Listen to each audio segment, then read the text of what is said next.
Do you have a graphics card that's running a little warm? Do you have a graphics card that's fans are running a little bit loud? Would you like to find a way to bring both the fan speed and the temperatures down? Stay tuned.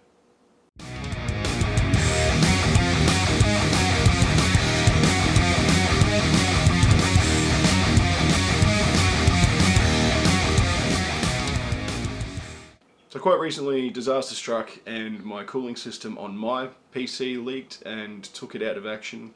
While that's getting warrantied, I have to use my partner's PC, which is the one we can see behind me, which has an old HD 7850 1GB Core Edition graphics card in it. So I figured if I'm going to be gaming on it for a little while I wait on the warranty and the rebuild, then why not overclock this little card a bit just so I can play the games that I usually play on my own system. So I got to messing around. I managed to get a 215 MHz overclock on the core, which was quite impressive. I've never actually tried to push this little old card very far before. It has been in service for 6 years now, since I got it back in 2012. But the only problem is, once I'm running that 215 MHz overclock, that it starts to get hot. It only has a very small fan to cool it and a very small heatsink. So it's not too happy with those overclocks. Temperature-wise. So to combat those rising temperatures, there was a need to increase the fan speed in the fan curve. And that did take care of the temperatures. I like to run my graphics cards at a peak of 75°C. Like, going over that, I'm not too happy, especially when the card's 6 years old and has such a small cooler on it. Much prefer to run it at 75 and under.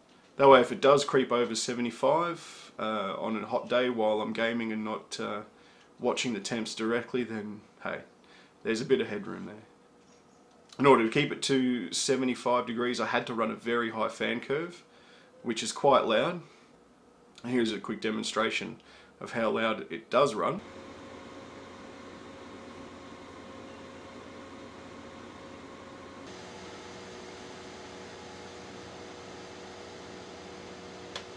So I played around with the fan curve a little and decided that around about 65% fan speed was spot on for acoustics.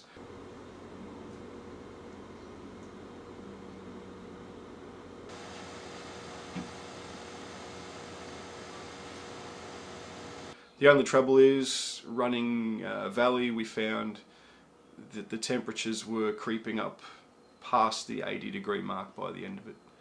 So that's eating into my headroom, and I don't like that. I would much rather be able to run a 65% fan curve, eliminate the noise, and keep the temps under 75, but at the moment, it's just not happening.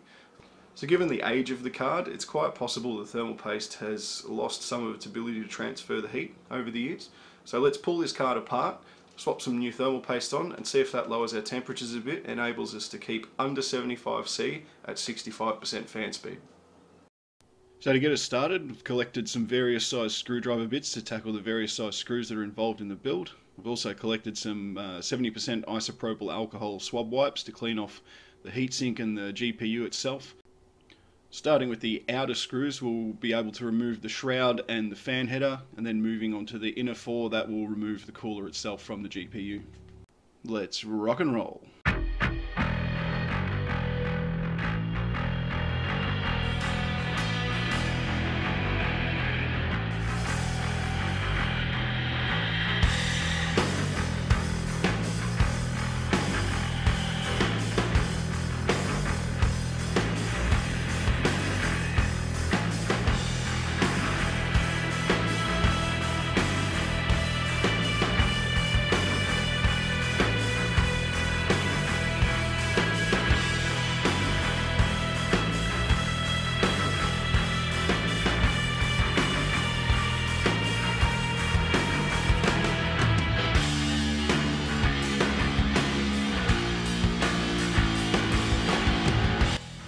I got to looking at this nice clean GPU and I started to wonder if this was the right time to use liquid metal for the first time. I've personally never used it before. I've wanted to on many occasions but never been brave enough, and I thought a card that's worth possibly $30 or $40 is the one to do it on.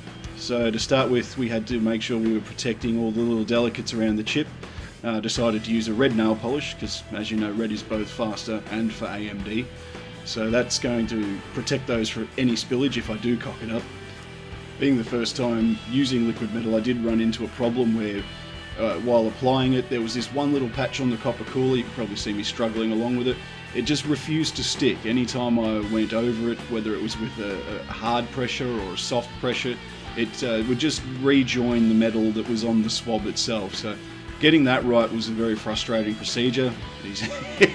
It's not a lot of fun when it does that to you. So just a lot of patience, just making sure you get the right amount on there, because you don't want too much, but you also don't want too little, because you want that contact to be there, because without the contact, you can't actually transfer any heat.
Okay, so we have the GPU back in one piece. It's now back in the system. I've got the side panel on.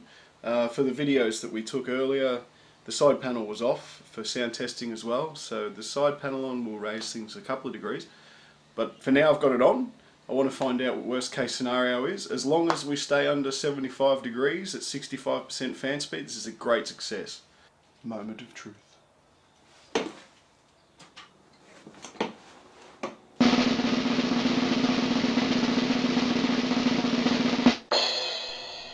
Boom, what up, Solo Liquid Metal Only here, bringing you some more overclocking action from across my 16 PCIe lanes.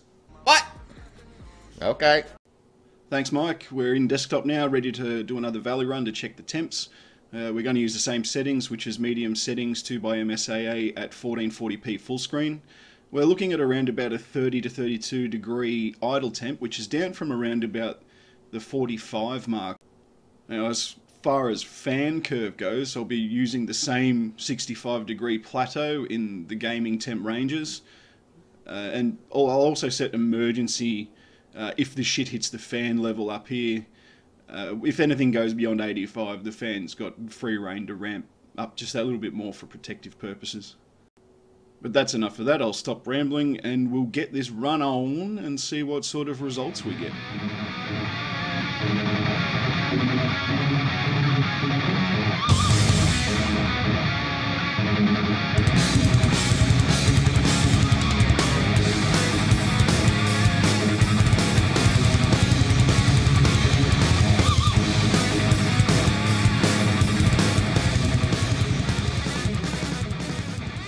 There we have it, folks.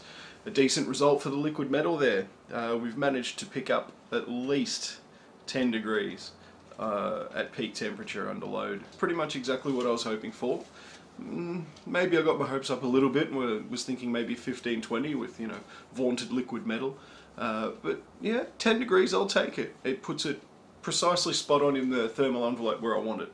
That means that if, you know, we get a really hot Australian summer's day, 30 degree ambience, that sort of stuff, I've still got that 10 degrees or so headroom, even under massive load. I just played a quick game of League at 1440p, you know, max settings. It was throwing out 140, 150 frames per second. It stayed at 60 degrees on the dot the whole way through. So even on some really hot days, it'll game fine on the games that it can play, given it's only got 1 gigabyte of VRAM. It will play them just fine, and we'll soldier on for hopefully another 6 years. It'd be kind of interesting to see what sort of difference it would make just using regular TIM rather than the liquid metal.